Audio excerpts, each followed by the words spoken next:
আল্লাহর রাসূল সাল্লাল্লাহু আলাইহি ওয়াসাল্লাম যখন অজু করতেন তখন নিজের অজুর পাত্র থেকে বিড়ালকে পানি পান করাতেন।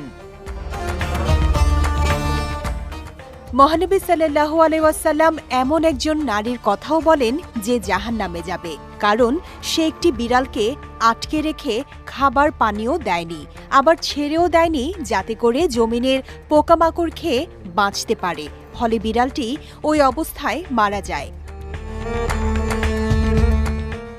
এছাড়াও মহানবী সাল্লাল্লাহু আলাইহি ওয়াসাল্লাম কোনো অর্থের বিনিময়ে বিড়াল বেচাকেনা করা একদম নিষিদ্ধ করে দিয়েছেন।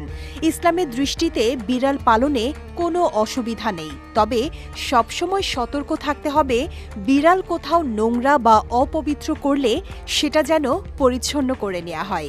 এছাড়া বিড়ালকে পর্যাপ্ত খাদ্য পানীয় সরবরাহ করতে হবে। বিড়ালের প্রতি যথাযথ দয়া